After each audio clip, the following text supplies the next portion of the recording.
Mayong adlaw kaninyong tanan nga nagpaminaw karon, ning tulumanon kini ang akong suliran. Ilabi na kaninyo Dr. Rene Obra ug Attorney Elaine Bathan. Ingon man sa mga artista nga maghatag og kinabuhi ning akong suwat suliran. Itago lang ko sa pangan nga Gemma, hingkod ang pangidaron. May kaipon ug may usa mi kabuok anak. Itago na lang sabang akong address diri sa Bohol. Punto legal kining akong suliran. Kabahin kini sa apelyado sa akong anak. Nataw man gud ning among anak dihang dito pa sa Manila kining akong kaipon. Aron inyong hisabtan, ingon inyang mga panghitabo.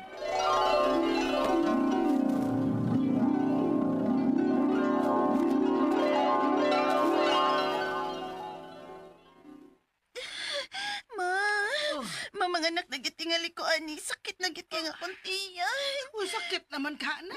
Nganong sige pa magyapo kag dayal-dayal, ana imong cellphone. Si Ricky, hindi na ko makontak. Paibaon ako siyang nagbati ako. Ay, dili man ka makontak pasag dihe. Mm. Kaya nga naman, dili ka kaanak kung dili makontak ng amahan sa imong anak. Nga tuas Manila. Naunsa ka ba ya, Jima? Uy, sige na. Tana sa ospital. Pero kinahanglang may bawon ta si Ricky nga mga anak na ko, ma. Maron makasulti mi pa. Hoy, unahan ang imong pagpanganak. Bisag kagawason na ng anak nimo. Ang amahan pagyapon anang imong gihuna-huna. Ang imong anak ang huna-huna, oy, Jima. Pero si Rick, agay! Ito Oo, na sa ha? kasakit ba ani? Ay! Ay, pasad nimo ko. Tana sa ospital ba? Kipasig mga anak ka na. Ma! Di ba mo ka ba umanabang, ha, Jima? Tana lagi sa ospital.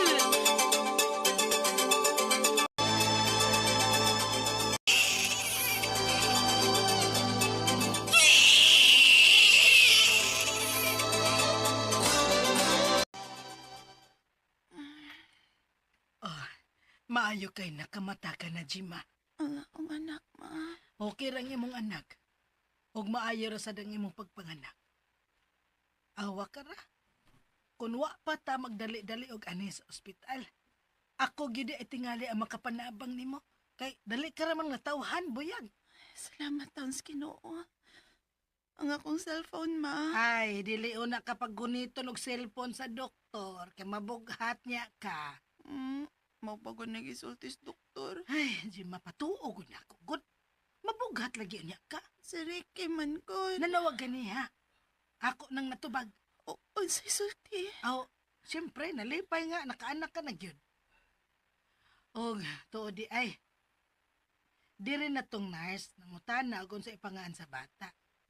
Saman, may naandam ka na bang ihingaan sa bata? Ha, Jima?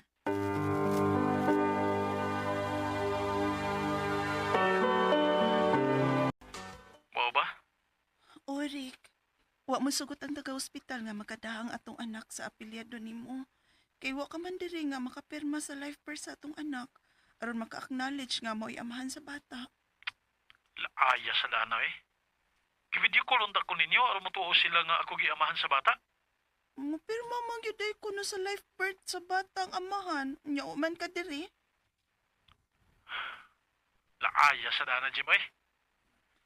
Dako niya tag magasto ana kung magpausab na ta sa apelido sa atong anak, Jim. Ha? Lisod man lang magpausab og apelido sa bata. Mugasto ba kag dako ni ana? Mao ba?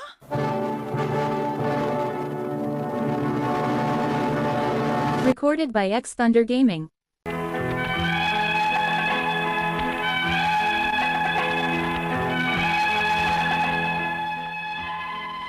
Gusto gyud unta kay sa kong kaipon karon atong higayuna nga magdana sa iyang apelyadong among anak. Kaso, wa man mo sugot ang taga-ospital nga makadasing apelyadong among anak kay laki dili mi kasado.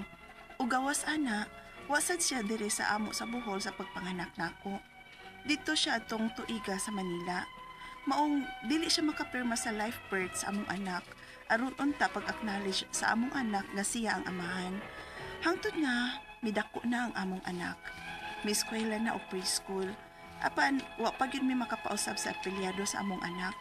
Unya, Jima, kano saman di ay mo magpakasal ni Ricky? Dako laban ng inyong anak ay. nagtikom palagi mi ma. Ug ang priority gud ron ni Ricky sa among gitiguman karon, maong pagpausab sa apelyado ni Dudong. Hoy, unahan ang kasal ninyo. Aron sayo na lang unya ang pagpausab ninyo sa apelyido anang bataa. Mao ba ma? Kinaan na gud unya mo marriage certificate nga ikapakita dito nga minyo na mo. Kasado na mo. Di, sayo na lang unya siguro ang pagpausap sa apelidong Kenken. Pero lahi man gud ang plano ni Ricky ma. Ay, Jima. Musugot lang di ay ka nga ipuyo-puyo ni Ricky. Nga waon niya kasiguruan ang inyong kinabuhi sa imong anak. Pwede ba ya mong biya ang Ricky? Huwag dili siya manginlabot sa bata. Kay wa na magdasa yung apelido. Mao ganing nagtigom para pausab sa apelyado sa among anak ma. Unaha ang imong seguridad. Unsao man ang nagdana tuod sa apelido ng bata sa iyang amahan. Pero wa sad mo'y kasiguruan. Kay pwede ra mong biya ang Ricky ang kalaki ha. Ma, Dili sa rin ana, oy, nga may dautan kong plano sa kong anak, oy. Labi na nimo. Kay kung buhaton ko pa na kaniadto ra. Wa na lang unta tamo uli adin sa inyo sa Bohol. baw bitaw ka sa kumang ginikanan. Ingon ana man gid mi dinhis Bohol kod. Importante ang among dungog nga pinakaslan mi. Nga dili mi matawag nga pinaangkan. Pinaangkan? Matawag pa din ang pinaangkan nga niya naman ko. Wa naman kumubiya pa ninyo. Wa naman gani kumubalik pas Manila kay bitagam na ko sa nitabos pagpanganak nimo. Pasig, ipaangkon pa na ninyo sa lain ng akong anak na Amaw. Ngano ipaangkon man anak ko slain ang imong anak be? basta ang akong priority karon mao ang pagpausab sa apelyido sa tong anak. Gusto nako nga magdana sa akong apelyido si Dodong Ken sa dili pa siya musugod og eskwela sa grade 1. Rick.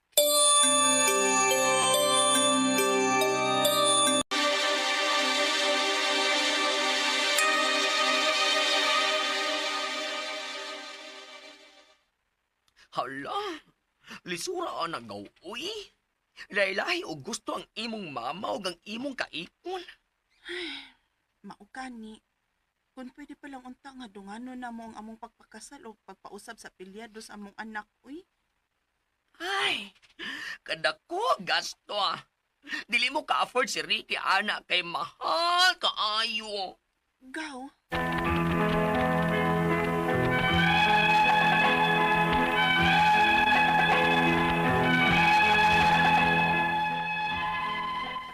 Naglibo ko kung kinsay masunod nilang mama o sa kong kaipon for 7 years nga si Ricky. Kaya nag-eskwela naman ko ang among anak ug apiki gyud mi sa kwarta. Ang ako mga pangutana mao kining mosunod. Unang pangutana, di ba din pwede nga ma-acknowledge lang unta sa amahan sa bata ang akong anak kung dili gyud makaperma? Kay dito pa manggod sa Manila adtong higayon ang akong kaipon sa akong pagpanganak. Ikaduhang pangutana, nagdapas akong apelyado karon ang akong anak nga nag-eskwela na sa preschool. Unsaon nga mapadali ang pagpausab siyang apelyado ngadto na sa apelyado sa iyang amahan? Dako pa ang magasto? Ikatulong pangutana, gusto unta namo nga mapausab ng apelyado sa among anak. Usa pa siya mo grade 1. Unsa man ang mga requirements sa pagpausab sa apelyado sa among anak? Ikaupat og katapusan, wa pa mi makasal sa akong kaipon. 7 years na mi. Tinuod ba nga mas dali ang pagpausab sa apelyado sa among anak kung unahon namo ang pagpakasal? Palihog, tabangi ug tambagi ko, kini ang akong suliran, Gemma. Maayong adlaw mga suking tigpaminaw kini si Attorney Elaine Bathan og ako today ang mohatag ninyo og tambag, tubag, solusyon, kalinawan sa inyong mga pangutana, mga problema na may punto legal, personal, ato ang mga problema sa ato ang mga gibati din ha, sa ato mga kaugalingon, ato ang mga kapikas, kapuyo, kalambigit, unsa pay tawag nato din ha, no? Nga, unsa man ni, wala ta tubaga, gi-unfriend ta, gi-block, batawa na musin, unsa naman ni, ay magkabalaka, uy, ipada ang inyuhang suwat sa suliran_612@yahoo.com or sa ato ang Facebook account nga kini ang Akong Suliran Official Writing writer's page. Pwede sad atong ipadala sa 3rd floor Jose R. Martinez Building, Osmeña Boulevard, Cebu City. Lain-lain, klase-klaseng pamaagi kung unsaon ninyo pagpadala ang inyong mga suwat o mga suliran diri namo. Ang importante, kompleto ang mga hinungdan, sinugdanan anang inyong mga pangutana o mga problema ay magkabalaka. Okay ra gyud na, no? Okay niya kanang ato ang mga suliran di ta maikog, di ta mauwaw. Nganuman, hoy, kitang tanan guys, girls, nong nang naagid tay problema giagian tanan, way perpekto nga kinabuhi dire, dili lipay-lipay tanan, dili pud na ingon nga wa sa gyud tay mga pagsulay, wa pud tay mga sayop nga mabuhat or sipyat, whether tinuyuan or dili, naagyud na nganuman, mo man ni nakanindot sa ato ang kinabuhi ang pagka-imperpekto nganuman kay mahatagan man tag higayon nga makat-on, magmamaayo, no, nga atong i-better ang ato ang kaugalingon, nga makailata kung kinsa ta og asa taman ang ato ang kadasig, ug makailapod ta kung kinsa na ng mga naagyud para nato kanang tininuod gyud ang ilahang tininguha, sinsiro gyud ang ilahang paghigugma, hinigalaay sa atua, sa ato ang pagkaamigo, pagkaamiga, kay wa gyud sila mo judge, wa gyud sila mo biya, ni sabot sila, ni dawat sila, ni gabay sila, kanang mga ingon ana. Those are the positive side sa ato ang mga problema. Unya ayaw mo kaguol kay kaning mga problema, naani kahumanan, naani solusyon, ug naani ang ato ang programa para mohatag og tambag ug tubag anang inyong mga pangutana. Ay mo pagtuo nga inyo rang suwat, matamura po'y natambagan, posible pod nga kanang inyuhang problema, grasya para sa uban. Nganuman, tungod kay ning suwat ka, nahimo ag drama sa kahanginan, unya, nahimo ang natagaan baron og tambag nako or ni Dr. Obra, depende unsang puntuha, unya naa sa laing dapit, wa ka kaila, pero parihagi-agian nimo, naminaw, nakatabang ka, diba? So, hay, ipadagit na, that's the beauty good sa ato ang kinabuhi, mga suking tigpaminaw. And greetings and a big shout out dako kay na kong pagpasalamat sa tanan natong likers ug followers, greeters, mga mo comment sa kini ang akong suliran official writers page, sa ato ang mga listeners, no? Maminaw sa YouTube, live sa ilahang mga radyo or sa ato ang Facebook account. Thank you kaayo ninyo nga way kupas, way sipyat ang inyong pagpaminaw sa ato ang programa. And thank you kaayo sa tanan natong likers ug followers sa Elaine Tantengco Bathan nga Facebook account nako. Thank you to all my followers. Salamat kaayo ninyo. And I hope magkita-kita ta soon, no, kung asa man gani mo. And greetings also to Sally Alfante from Tabtoy, Tuyan, Naga City. Kang Abrenica G. Mary from Himalalud. Thank you kaayo. From si Florencia Custodio sa Libo, Cebu, Philippines, no? Ato aning ipambasahon. Also to Marlene Cadalio Dayday. Hi ma'am. Kang Lebugoy Linamas from Cebu City. Thank you kaayo for always tuning in sa inyong pagpaminaw sa tuang programa. Thank you. We really appreciate all the time, no, nga kanang inyong gipaminaw, no, namo, no. Thank you kaayo. Salamat kaayo nga naamo kanunay unya kuyog tagihapon, no, sa ato ang programa. Wa mo mubiya, naabtan man lang tag pandemya, naanay mga lain-lain nga mga kalingawan nato pero naagihapon mo. Also di ay kang Solon Javier, hello. Greetings, hi sir, kumusta ka? Thank you for always listening. Avid fan ni nato si Solon Javier. Letter sender nato karong adlaw guys. Atong taguon sa pangalan nga si Gemma from Bohol. Kibaw ba mo nga sa Bohol? Pirti natong kasipa, kakusog din ha. So hello mga sano, kumusta mong tanan din ha? Sa inyong Governor Mayor Aris Aumentado, hello. And unsa man ning iyahang problema, kabahin sa apelyido sa iyahang anak. kay nataw iyahang anak napas sila sa Manila kuyog iyahang kaning kaipon. So nasabta nato no kung unsay nahitabo sa drama nato. So kay naglibog sila kinsay masunod nilang mama og sa iyahang kaipon. Kay for 7 years nga katong ilahang bata si Ricky kay nagskwela naman sa ilang ilahang anak og apiki gyud kuno sila sa kwarta. Sumuni ang mga pangutana. Una, pwede ba nga ma-acknowledge lang unta sa amahan ang bata kung dili gyud makapirma kay didto pa manggod sa Manila adto ang iyahang kaipon sa iyahang panganak. Now, ani manggod niya, ang ato ang manggong balaod is this. Kung wa mo na minyo, ang status sa bata is illegitimate. Illegitimate meaning to say born outside of marriage. Wa na minyo ang ginikanan. Unsay balaod, ang apelido sa mama ang ibutang.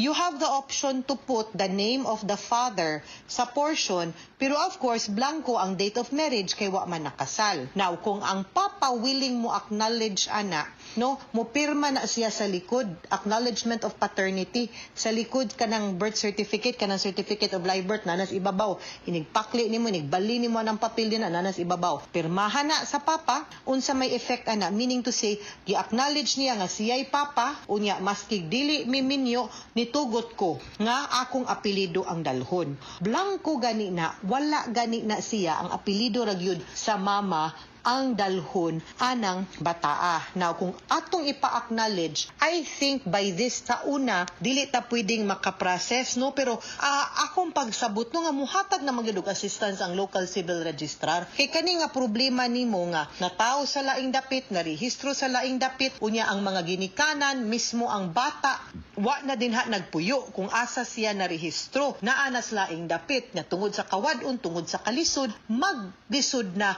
og adto para lang mo asikaso ug mo process sa ilang papers. Common man kaayo ni. And gihimo na sa local civil registrar nato nga pwede na ta maka-process no kung asa unya sila na mo facilitate ana ngadto kung asa ka originally na rehistro.